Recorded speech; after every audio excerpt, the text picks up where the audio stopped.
ثانی یفقہوا قولی الحمدللہ رب العالمین والصلاة والسلام علیکہ یا صفوۃ الانبیاء والمرسلین اما بعد فاعوذ باللہ من الشیطان الرجیم بسم اللہ الرحمن الرحیم ان الصفا والمروۃ من شعائر اللہ صدق اللہ مولانا العظیم وصدق الرسول النبی الامین الکریم نحن علی ذلک لمن الشاہدین والشاکرین والحمد للہ رب العالمین ان اللہ وملائکتہ یصلون علی النبی یا ایہا الذین آمنوا صلوا علیہ وسلموا تسلیما۔ خشک پتوں کو وہ تازہ گلاب دیتے ہیں، خشک پتوں کو وہ تازہ گلاب دیتے ہیں، عہد پیری کو پھر سے شباب دیتے ہیں۔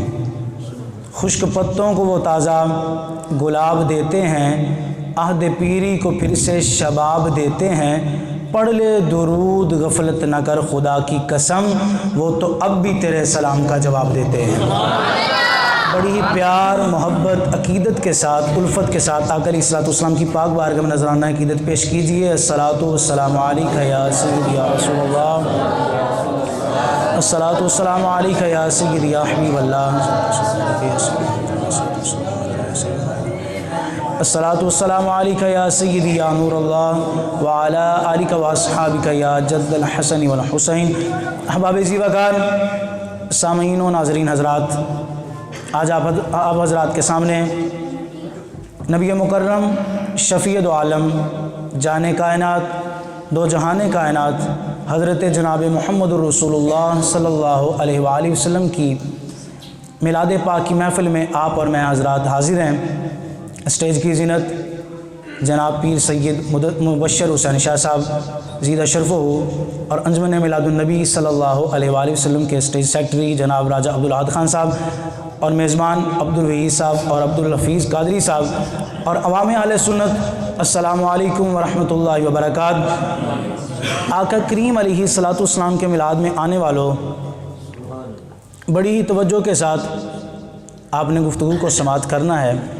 کوشش کروں گا کہ اپنے ناقص علم کے مطابق آپ حضرات تک وہ چیزیں پہنچاؤں جو اس وقت کی ضرورت ہے، جو ہمیں ہمارے عقیدے کے ساتھ وابستہ رہنے کی باتیں ہیں، جو ہمیں ان لوگوں سے بات کرنے کی قوت نصیب کرتی ہیں کہ جو آقا علیہ السلام کے بارے میں، آپ کی آل کے بارے میں، آپ کے صحابہ ازواج کے بارے میں آئے دن کوئی نہ کوئی نئے سے نیا جو ہے وہ شوشہ چھوڑ دیتے ہیں۔ تو اس لیے آپ حضرات نے بڑی ہی توجہ کے ساتھ گفتگو کو سماعت کرنا ہے۔ انشاءاللہ کوشش کروں گا کہ آپ حضرات کے لیے وہ باتیں بیان کروں کہ جو اس وقت ہماری اہم ضرورت ہے۔ تو میں نے آپ حضرات کے سامنے قرآن مجید فرقان حمید کی آیت مقدسہ تلاوت کرنے کا شرف حاصل کیا۔ اللہ تبارک و تعالیٰ نے ارشاد فرمایا، ان الصفا والمروۃ من شعائر اللہ، بے شک صفا اور مروہ یہ اللہ تبارک و تعالیٰ کی نشانیوں میں سے ہیں۔ صفا بھی ایک پہاڑی کا نام ہے، مروہ بھی ایک پہاڑی کا نام ہے۔ سوچنے والی بات یہ ہے کہ جن حضرات نے یہ پہاڑیاں دیکھی ہیں نا، وہ اچھے طریقے سے اس بات سے واقف ہیں، اور آپ اگر حضرات دیکھنا چاہتے ہو، آپ بھی سوشل میڈیا پر ان چیزوں کو دیکھ سکتے ہیں، مل جاتی ہیں۔ یہ پہاڑ کشمیر کے پہاڑوں سے اونچے بھی نہیں ہیں، نہ ہی ان پر کوئی سبزہ ہے، نہ ان پر کوئی پانی کے آبشار ہیں، نہ ان پر کوئی پھول اور پھلوں کی سجاوٹ ہے۔ سادہ سی عام سی پہاڑیاں ہیں، چھوٹی چھوٹی سی، لیکن عجیب سی بات ہے کہ اللہ تبارک و تعالیٰ نے ہمارے کشمیر والے پہاڑوں کو تو نہیں کہا اللہ کی نشانی، کیٹو پہاڑ موجود ہے اس کو بھی نہیں کہا، چائنا کا سب سے بڑا پہاڑ جو ہے وہ بھی موجود ہے اس کو بھی نہیں کہا اللہ تبارک و تعالیٰ کی نشانی، بلوچستان کے علاقے میں چلے جائیں کوئی سلیمان ہے اس کو بھی نہیں کہا، کوئی ہمالیہ اس کو بھی نہیں کہا قرآن پاک میں کے اندر کہ یہ اللہ کی نشانی ہے۔ سوچنے والی بات ہے کہ صفا اور مروہ کو ہی اللہ تبارک و تعالیٰ نے کیوں نشانی کہا۔ اس بات کو یہاں تک سمجھنے کی آپ نے کوشش کی، اس بات کو یہی رکھیے۔ آئیے آج آپ کو سامنے وہ مسئلہ رکھوں جس مسئلے پہ گفتگو کرنی ہے۔ بعض حضرات نے ایسی کتابیں تحریر کی اور کچھ تقریریں ایسی کی کہ جن تقریروں اور تحریروں سے یہ بات واضح تھی کہ معاذ اللہ نبی کریم علیہ السلام کے والدین مومن نہیں ہیں، نبی کریم علیہ السلام کے والدین مسلم نہیں ہیں۔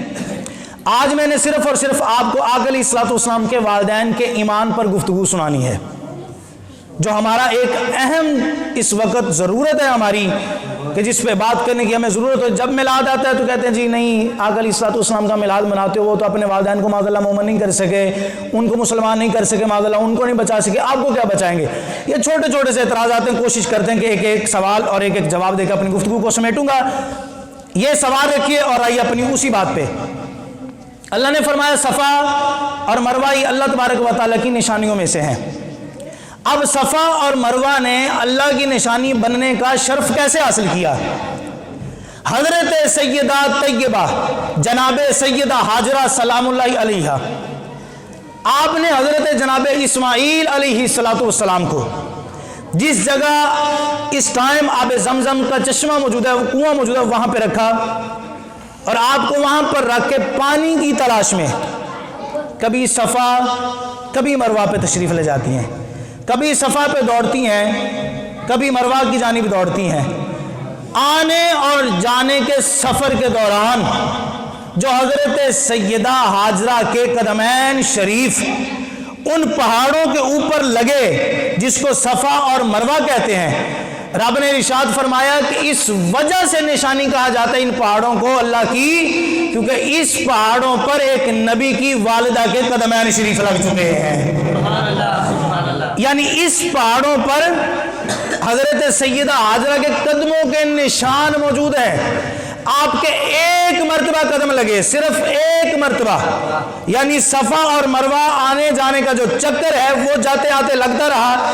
اس دوران جو آپ کے قدموں کا بوسہ ان پہاڑیوں نے لیا، ان پہاڑیوں کے قدموں کے جو نشان ان پہاڑیوں پر، اس وجہ سے ان پہاڑیوں کو رب کی نشانی کہا جاتا ہے۔ آپ نے ذرا فیصلہ آپ نے کرنا میرے احباب، جن پتھروں پہ ایک مرتبہ قدم شریف لگے وہ تو بن جائے اللہ کی نشانی، اور جس آمنہ پاک کے پیٹ میں محمد عربی 9 ماہ تک جلوہ کر رہے ہوں وہ اللہ کی نشانی کیسے نہیں ہو سکتی؟ وہ سیدہ آمنہ پاک اللہ کی نشانی کیوں نہیں ہو سکتی؟ اچھا یہاں پہ ایک بات اور سنیے، بڑی مہربانی ہوگی، یہ دروازہ اگر آپ بند ہی کر دیں تو بڑی مہربانی ہوگی، بار بار عام طرف ہوتی ہے نا تو ڈسٹرب ہوتے ہیں یار، سارے سب کی توجہ ادھر چلے جاتی ہے۔ بچے بڑی مہربانی فرما کے جس جس جگہ پہ تشریف فرمائیں اسی جگہ پہ تشریف رکھیں جناب۔ اب قدم لگے حضرت سیدہ حاجرہ کے ان پہاڑوں پر، وہ بن گئی اللہ کی نشانی۔ اس سے ہمیں بھی دلیل ملی کہ حضرت سیدہ آمنہ بھی نشانی۔ اچھا وہاں پر صرف قدم لگے ہیں، وہاں پر صرف قدم لگے ہیں، جس جگہ پر قدم لگ جائے یار وہ تو بن جائے اللہ کی نشانی، اور جس جگہ پر اللہ والی یا اللہ والا سر سے لے کر پاؤں تک خود موجود ہو وہ مزار اقدس بھی اللہ کی نشانی بن جاتا ہے، وہ مزار پرانوار بھی اللہ تبارک و تعالیٰ کی نشانی بن جاتا ہے۔ سعودی حکومت، نجد حکومت بے شک بلڈوزر چلا کے سیدہ آمنہ کا معاذ اللہ مزار تو گرا سکتی ہے، مزار کو ختم کرنے کی کوشش تو کر سکتی ہے۔ ان لعنتیوں سے کہنا چاہوں گا خبیثو، یاد رکھنا کہ جس سیدہ پاک کے بدن کو مصطفیٰ کے نور نے چمکایا ہے، تمہارا بلڈوزر اوپر تو چل سکتا ہے، نیچے سیدہ آمنہ پاک کے نور کی نورانیت کو کبھی بھی ختم نہیں کر سکتا۔ نیچے جو ایمان والی سیدہ آمنہ لیٹی ہوئی ہے، اس سیدہ آمنہ کے ایمان کے کبھی ذرہ برابر بھی انہیں کبھی بھی چوٹ نہیں پہنچا سکتا، کیونکہ نیچے وہ موجود ہیں جن کا تعلق میرے نبی علیہ السلام سے ہے۔ قرآن پاک پہلا سپارہ اللہ تبارک و تعالیٰ نے ارشاد فرمایا فَسَجَدُوا إِلَّا إِبْلِيسَ أَبَىٰ وَاسْتَكْبَرَ وَكَانَ مِنَ الْكَافِرِينَ۔ پیچھے بے شمار اس کا جو ہے وہ ایک سبق ہے، اس کا سیاق و سباق ہے، صرف آپ کو مفہوم تک لے کر جانا چاہتا ہوں۔ حضرت سیدنا آدم علیہ السلام کے بارے میں اللہ تبارک و تعالیٰ نے ارشاد فرمایا فرشتوں سجدہ کرو۔ اچھا اب سوچنے والی بات ہے، حضرت سیدنا آدم علیہ السلام کا جب جسد مبارک بنایا گیا اللہ نے نہیں فرمایا سجدہ کرو۔ جب حضرت سیدنا آدم علیہ السلام پانی اور مٹی کے درمیان تھے تب نہیں فرمایا سجدہ کرو۔ جب حضرت سیدنا آدم علیہ السلام نے کھڑے ہو کر اللہ تبارک و تعالیٰ کا پیغام فرشتوں کو سنایا تب نہیں کہا سجدہ کرو۔ کب کہا؟ جب نور محمدی حضرت سیدنا آدم علیہ السلام کی پیشانی میں رکھ دیا۔ کب کہا؟ جب نور مصطفیٰ آقا علیہ الصلوۃ والسلام کا نور حضرت آدم کی پیشانی میں رکھا، تب کہا سجدہ کرو، اور ذرا دل سے فیصلہ تو کر، پھر اس مولوی کی تحریر اور تقریر بھی سن جو معاذ اللہ آقا علیہ الصلوۃ والسلام کے والدین کے ایمان پہ شک کرتے ہیں۔ یار جب نور مصطفیٰ آدم علیہ السلام میں آئے تو آدم پاک کا یہ مقام ہو جاتا ہے کہ سب فرشتوں سے سجدہ کرایا جائے، تو جب وہی نور جناب سیدہ آمنہ میں آیا ہوگا تو سیدہ آمنہ کا کتنا مقام ہوگا، سیدہ آمنہ کا کتنا مقام ہوگا۔ اب مولوی کہنے لگا نہیں جی حدیث پاک ہے کہ حضرت سیدہ آمنہ کے مزار پر سرکار نے جانے کی اجازت مانگی تو اللہ پاک نے ارشاد فرمایا پیارے محبوب نہیں جانا، یہ حدیث بھی صحیح ہے۔ میں نے کہا انکار کب کیا، بالکل صحیح ہے، ہم انکار ہی نہیں کرتے، ماننے والے ہم تو صوفیاء کے مذہب والے ہیں یار، مسلک والے ہیں، ہم نے کبھی لڑائی نہیں کی، بات آگے چلنے تو دو جناب۔ تم نے کہا حدیث صحیح ہے کہ نبی علیہ السلام نے دعا کے لیے عرض کی مالک میں اپنی ماں کی قبر پہ جانا چاہتا ہوں، اللہ نے فرمایا پیارے محبوب مغفرت کی دعا کے لیے نہیں جانا، یہ حدیث بالکل صحیح ہے، ہم بھی مانتے ہیں، لیکن اس حدیث کو ایک مرتبہ اور توجہ سے پڑھ۔ قرآن پاک 7واں پارہ اللہ تبارک و تعالیٰ نے ارشاد فرمایا لا تقم علی قبرہ، پیارے محبوب کسی مشرک کسی غیر مسلم کی قبر پر نہیں جانا، کسی غیر مسلم کی قبر پر کھڑے نہیں ہونا۔ میں نے کہا ایک جانب اس صحیح روایت کو رکھ، دوسری جانب اس قرآن کی آیت کو رکھ۔ اللہ نے ارشاد فرمایا پیارے محبوب کسی غیر مسلم کی قبر پہ نہیں جانا، دوسری جانب کیا ہے استغفار نہیں کرنا، وہاں جا کے دعا نہیں کرنی۔ اچھا مولوی حضرات اس بات کا آپ کو بڑی توجہ سے جواب دینا چاہوں گا کہ اس سے پوچھئے گا جو یہ اعتراض کرے وہ بھی مان جائیں گے۔ حدیث کیا ہے کہ پیارے محبوب آپ نے جا کے استغفار نہیں کرنا، جا کے دعا نہیں کرنی، تو اللہ نے یہ تو نہیں کہا کہ پیارے محبوب جانا ہی نہیں ہے۔ میں نے آپ کے عقیدے کی بات کر دی، آپ بالکل ہی خاموش، آپ کو شاید سمجھ ہی نہیں آئی۔ ایک ہے وہاں جا کے دعا کرنا، ایک ہے مزار پہ جانا، دونوں باتوں میں بڑا فرق ہے۔ دیکھیے نا ایک بندہ کہتا ہے جانا ہی نہیں چاہیے، ٹھیک ہے نا، ایک کہتا ہے دعا نہ کرو، دونوں باتوں میں فرق ہے۔ حدیث کہتی ہے جا کے استغفار نہیں کرنا، قرآن کہتا ہے جا کے کھڑے نہیں ہونا۔ اب سرکار گئے تو ہے نا سیدہ آمنہ کے مزار پہ، آپ نے روایت سنی ہے وہ جب ابوا کے مکان سے گزرے سرکار نے وہاں جو ہے وہ قیام فرمایا اور سرکار نے رونا شروع فرما دیا۔ صحابہ کرام نے پوچھا یا رسول اللہ صلی اللہ علیہ وسلم آپ روتے کیوں ہیں؟ سرکار نے ارشاد فرمایا وہ جو سامنے قبر نظر آ رہی ہے نا وہ میں محمد کی ماں آمنہ کی قبر موجود ہے۔ سرکار گئے تو ہے نا، تو اس حدیث سے پتہ چلتا ہے مولوی صاحب آپ نے استغفار سے منع کیا، جانے سے تو منع نہیں نہ کیا، آپ تو ہمیں جانے سے بھی منع کرتے رہتے ہو، آپ تو جانے سے بھی منع کرتے ہو، فلاں مزار پہ نہیں جانا، فلاں مزار پہ نہیں جانا، فلاں مزار پہ نہیں جانا۔ اب اس حدیث سے صحیح کو کس طرح سمجھنا ہے؟ اللہ نے کیا فرمایا پیارے محبوب استغفار نہیں کرنا، مغفرت کی دعا نہیں کرنی، تو مغفرت کی دعا اس کے لیے کی جاتی ہے جس کے نامغفرت ہونے میں شک موجود ہو۔ مسئلہ سمجھ آ رہا ہے آپ کو؟ دعا کس کے لیے کی جاتی ہے مغفرت کی؟ جو اس کا حقدار ہو، جس کو ہم اس لائق سمجھے کہ یہ گناہگار ہے، جس کو اس لائق نہ سمجھے یہ گناہگار نہیں ہے، اس کے لیے کبھی مغفرت کی دعا نہیں کی جاتی۔ اس حدیث پاک کا مطلب یہ ہے کہ پیارے محبوب جانا ہے تو جاؤ لیکن استغفار کے لیے نہیں، اس لیے کہ وہ تو سیدہ آپ کی وجہ سے پہلے ہی بخشی ہوئی ہے، اس کی وجہ سے لوگوں کو چاہیے سیدہ کے لیے مغفرت کی دعا نہیں بلکہ ان کے وسیلے کے لیے، ان کے وسیلے سے اپنی ماں اور اپنے باپوں کے لیے مغفرت کی دعا کیا کریں۔ یہ اس حدیث پاک کا مطلب۔ اور ذرا خیال کیجئے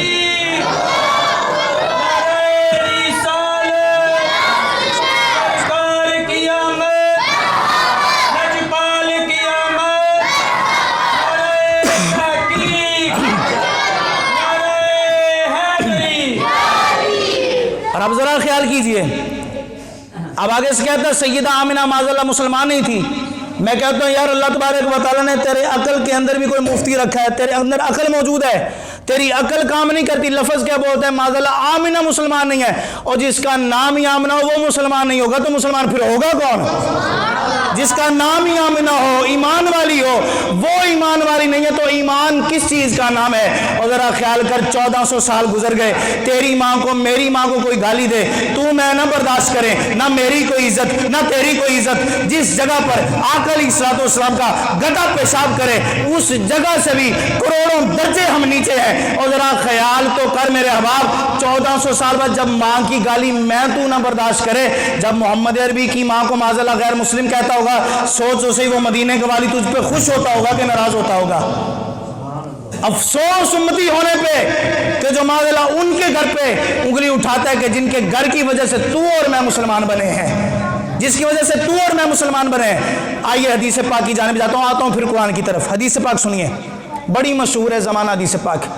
نبی علیہ السلام نے ارشاد فرمایا کہ جس کا بچہ، جس مومن شخص کا بیٹا یا بیٹی قرآن پاک حفظ کرے، اللہ تبارک و تعالیٰ کل قیامت والے دن ان کے والدین کو ایسے تاج پہنائے گا جن تاجوں کی اتنی روشنی ہوگی جن کے سامنے سورج بھی دھیما ہو جائے گا، جن کے آگے چاند کی روشنی بھی کم ہو جائے گی۔ اب پوچھنے والی بات ہے اس حدیث سے کہ یا رسول اللہ صلی اللہ علیہ وسلم آخر تاج کیوں پہنایا جائے گا؟ فرمایا اس وجہ سے کہ اس بچے کے دل میں رب کا قرآن ہے، اور یار جو بندہ آج 1400 سال بعد بچہ قرآن حفظ کرے اس کے ماں باپ کو تو سونے کا تاج پہنایا جائے، چاندی کا تاج پہنایا جائے، اور ایسا تاج پہنایا جائے جس کے سامنے سورج بھی دھیما ہو جائے، اور جس کے صدقے قرآن ملے، قرآن والا ملے، اس کے ماں باپ کی کوئی عزت نہیں، اس کے ماں باپ کی عزت ہی کوئی نہیں ہے۔ اور 1400 سال بعد مولوی کا بیٹا قرآن حفظ کرے تو مولوی کو تاج پہنایا جائے، مولوی کے گھر والی کو تاج پہنایا جائے، چپڑاسی کا بیٹا قرآن حفظ کر لے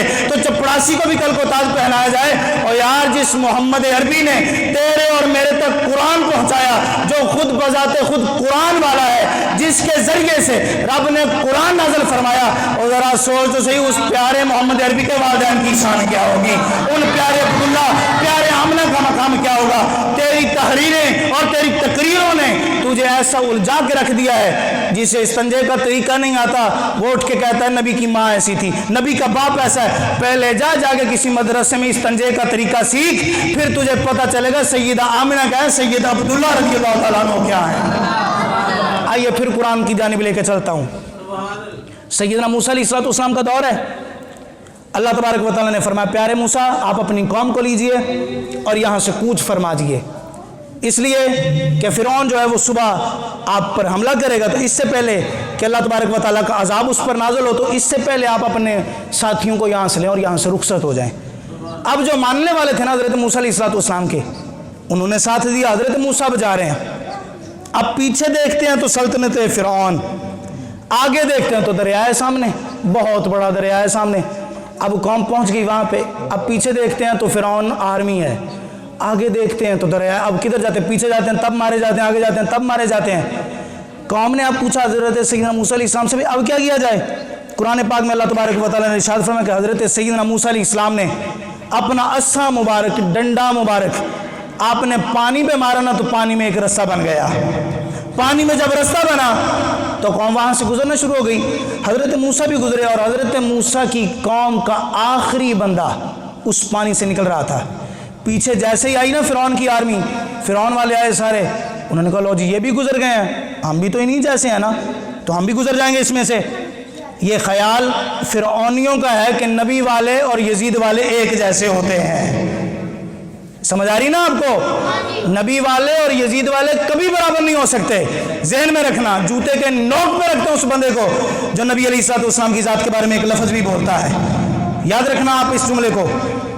اب انہوں نے کہا ہم بھی تو ان جیسے، اگر یہ گزر سکتے تو ہم بھی گزر سکتے ہیں۔ اب ان کا لاسٹ بندہ اس میں سے گزرا ہے اور ان کا لاسٹ بندہ اس میں داخل ہو رہا ہے، سبھی کے سبھی داخل ہوئے۔ پانی ملا اور پانی جیسے ہی ملا نا رستہ ختم ہوا، سارے کے سارے ڈوب گئے، اس میں نیست و نابود ہو کے مر رہے ہیں۔ اب پانی کے اندر جب مرے نا، اب سوال یہ ہے کہ جو پہلے گزرا ہے گروہ وہ کیسے گزر گیا؟